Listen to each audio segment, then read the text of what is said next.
जय उत्तराखंड। देवभूमि के गर्वीले पर्वत, नदियों का कलकल बहना, संस्कृति इतिहास का संगम, कहानियों का अनमोल खजाना। हम लाए हर रंग रूप गढ़वाल से कुमाऊं की शान। प्रति धड़कन में बसा संदेश, उठाओ विकास का मनोबल महान। जय उत्तराखंड। जय उत्तराखंड। आप सभी का स्वागत है हमारे चैनल प्राइड ऑफ देवभूमि पर। और जैसा कि हमारे कार्यक्रम देवभूमि चौपाल को आपने पहले सेगमेंट में बहुत सराहा है, तो हम इसका दूसरा एपिसोड लेकर आ रहे हैं प्राइड ऑफ देवभूमि चैनल पर ही।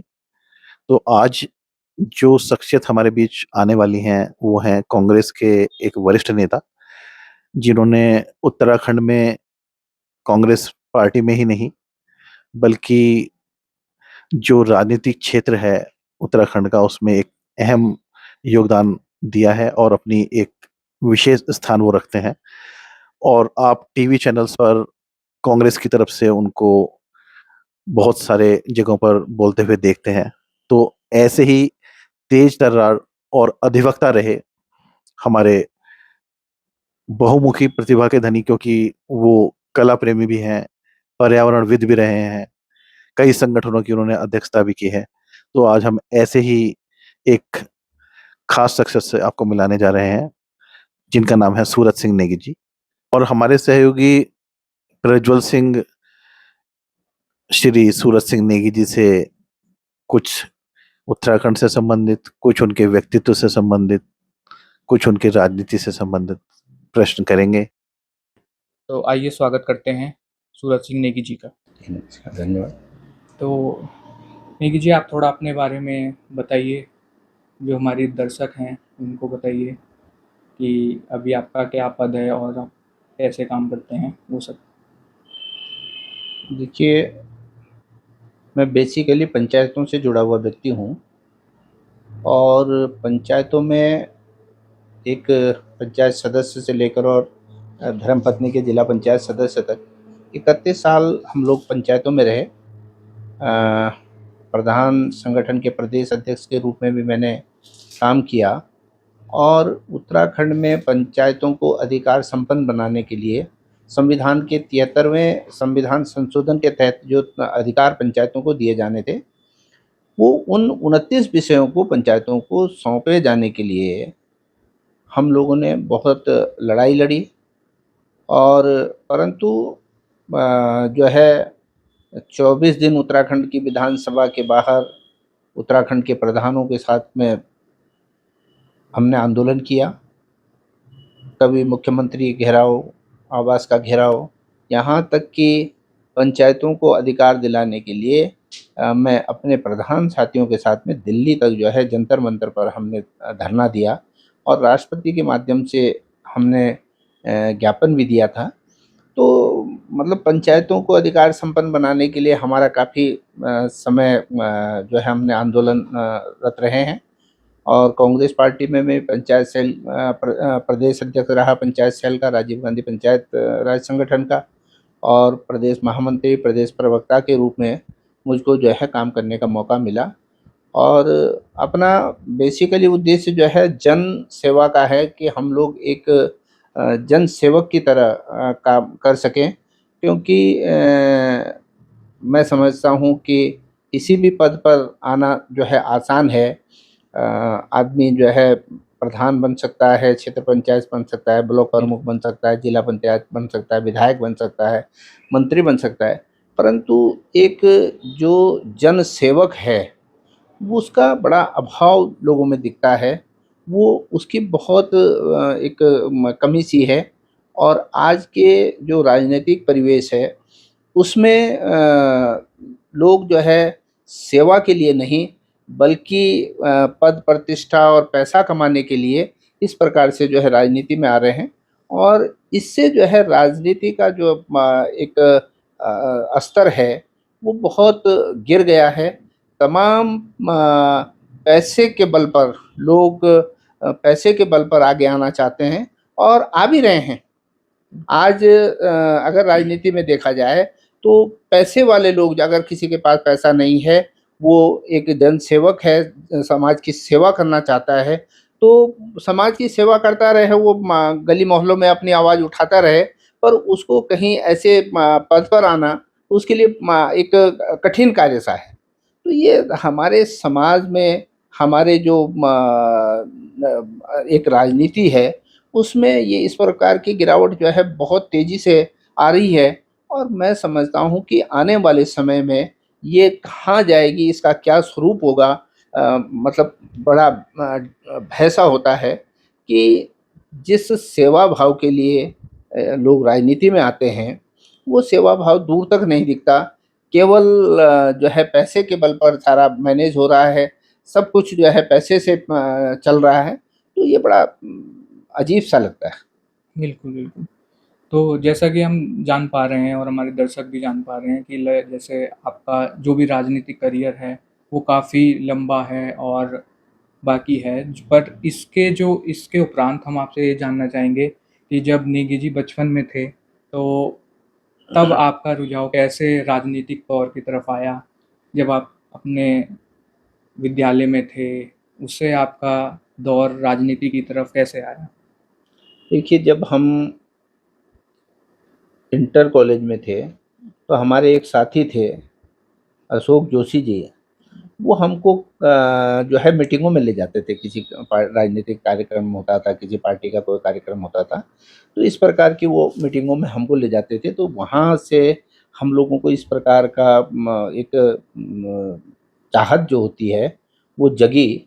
और दूसरा कुछ हमारे जो गाँव में युवक मंगल दल और महिला मंगल दल होते हैं, तो युवक मंगल दलों के माध्यम से समाज सेवा करने का एक जज़्बा था, पर्यावरण संरक्षण के लिए काम करने का जज़्बा था। और जब मैं युवक मंगल दल के सदस्य के रूप में मैंने अपने गाँव में जो है युवक मंगल दल को जॉइन किया, तो हमारे जो तत्कालीन अध्यक्ष थे, उन्होंने हमको पर्यावरण की एक ट्रेनिंग के लिए भेजा था। तो इस प्रकार से पर्यावरण के क्षेत्र में काम करने के लिए उत्सुकता थी, और हम सोचते थे कि कैसे समाज का भला हो। और चूँकि हमारा गाँव देहरादून से मात्र, अगर हवाई दूरी देखी जाए तो 12-14 किलोमीटर है, और सड़क से जाएँ तो 20-25 किलोमीटर है। तो इतने नज़दीक होने के बावजूद भी सुविधाओं का बहुत अभाव था। न कहीं सड़क थी, न बिजली था, न पानी था, न कुछ था। पूरे एक सोंग घाटी क्षेत्र में ही समस्याओं का अंबार था। ये जो सोंग नदी है, उस पर पुल नहीं था। लोग कैसे-कैसे करके झूला पुल लगा कर के, कार पर ट्रॉली पर बैठ कर के कितना, मतलब एक जान को जोखिम में डाल कर के जो है नदी को पार करते थे। और तमाम जो है दुश्वारियाँ थी, बहुत क्षेत्र में पिछड़ापन था, विकास के नाम पर कुछ नहीं था। तो एक आग थी कि कैसे हम अपने क्षेत्र का विकास कर सकें। और उसी के तहत जो हम हमारे तमाम साथी थे, हमारे से पहले के, जिन लोगों ने सोंग घाटी विकास समिति बनाई, और उसके माध्यम से जब हम लोग आंदोलन करते थे, तो वही आंदोलन की पृष्ठभूमि से हम निकलते-निकलते पहले पंचायत के सदस्य बने, फिर युवक मंगल दल के अध्यक्ष बने, फिर ब्लॉक अध्यक्ष बने, जिला युवक समिति के अध्यक्ष बने, और पंचायत में भी सदस्य के रूप में काम किया। फिर प्रधान के रूप में काम करने का मौका मिला। फिर पत्नी के प्रधान रहते हुए हमको सेवा करने का मौका मिला। स्वयं में जो है प्रधान रहते हुए हम लोगों ने जो है प्रधान संगठन के प्रदेश अध्यक्ष के रूप में भी पूरे प्रदेश में आंदोलन का नेतृत्व करने का मौका मिला। और पत्नी के जिला पंचायत सदस्य रहते हुए भी जो है हम लोगों को क्षेत्र में काम करने का मौका मिला। तो जैसे हमारे दर्शक जान रहे हैं कि मतलब काफ़ी जो आपने संघर्ष किया है इस राजनीतिक फील्ड में आने के लिए, वो काफ़ी बड़ा है और वो बचपन से ही आपके अंदर था। तो बाकी नेगी जी, आपसे ये जानना चाहेंगे कि जैसा कि आप हमारा प्रोग्राम है चौपाल, उत्तराखंड की चौपाल, तो आप ये इसके माध्यम से आप हमारे लोगों को बताइए कि कुछ आपने इतनी जगह भ्रमण भी किया है काफ़ी राजनीति में, तो आपको कुछ ऐसे किस्से जो आप हमारे दर्शकों के साथ साझा करना चाहेंगे, वो आप कुछ बताइए। जैसे गाँव के किस्से या कुछ हुआ हो, वो किस्से आप। देखिए, गाँव में हम लोग जब युवक मंगल दल के माध्यम से काम करते थे, तो गाँव में कोई साधन नहीं होते थे, और जब हमारे गांव में साधन नहीं होते तो जो है ये रामलीला बहुत दूर दूर होती थी। ड्रामे के माध्यम से मनोरंजन का साधन जो है रामलीला होती थी, ड्रामे होते थे। तो हम लोग भी जो है गांव में इस प्रकार का आयोजन हम लोगों ने भी किया कि नहीं हम भी करवाएंगे अपने क्षेत्र में। तो हम लोग कभी एक दिन का कोई जो है मंचन करवाना हो, 2 दिन का करवाना हो, 3 दिन का करवाना हो, तो इस प्रकार से हम लोग करते थे। और उसमें बल्कि स्वयं हम लोग भी एक पात्र के रूप में कोई रोल ले लेते थे और उसको भी हम लोग वहाँ पर करते थे। तो हम देखते थे कि वो ज़माना भी था कि किस प्रकार से मनोरंजन के लिए उन जो नाटक होते थे, ड्रामे जो होते थे और उनका जब मंचन होता था, तो कितनी भीड़ होती थी, कितने लोग उससे आते थे। और रामलीला के लिए तो जाना कितना मुश्किल होता था, दूर-दूर रात-वात भर चलते थे, शाम को चलते थे, फिर रात को घर पहुँचना, सुबह को तक रामलीला देखना। ये बड़ा उस समय का बड़ा एक ऐसा माहौल होता था कि आज तो वो सारी चीज़ें जो है पटल से गायब हैं।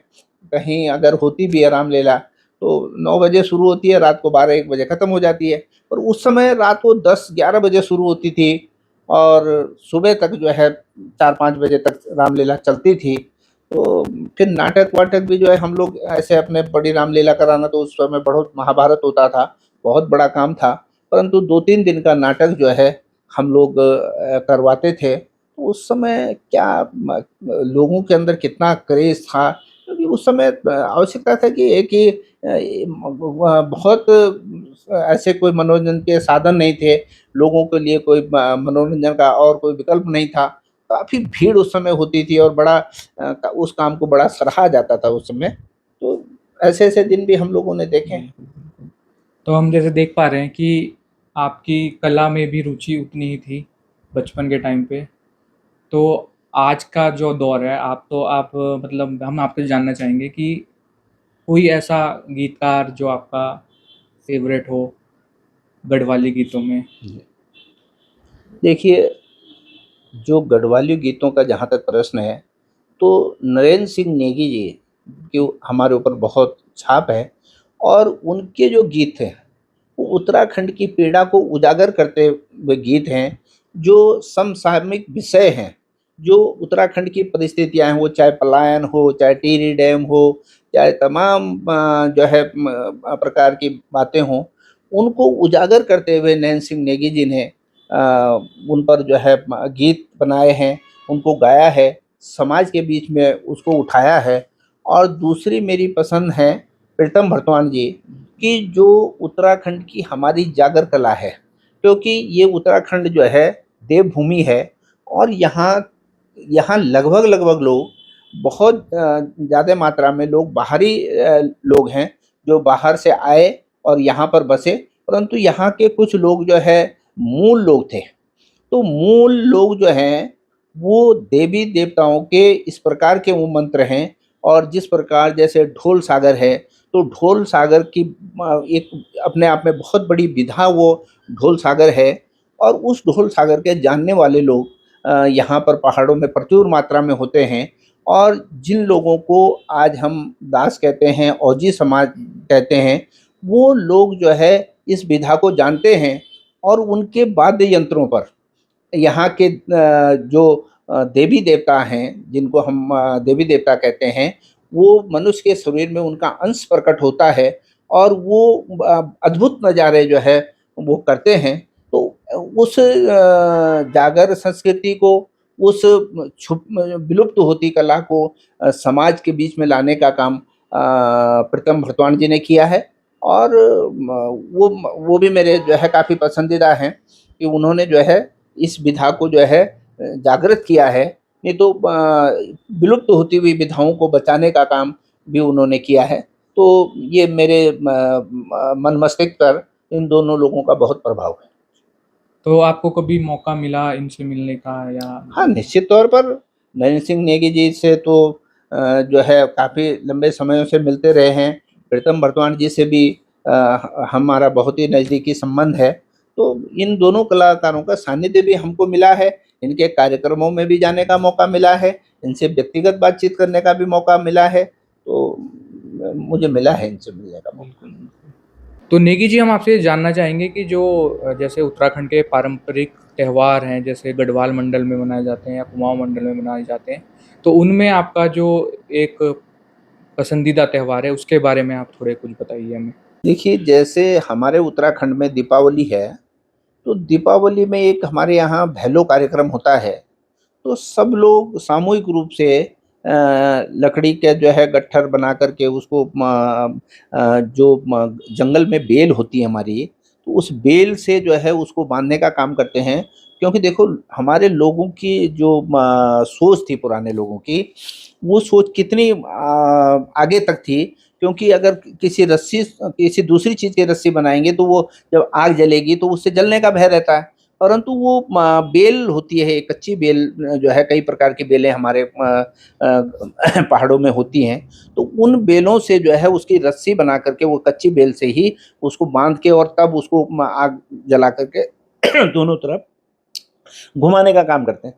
तो ये मतलब एक ऐसी परंपरा है जिसमें सब लोग जो है हम लोग बैठते हैं, मिलते हैं, जुलते हैं और सामूहिक रूप से उसको करते हैं।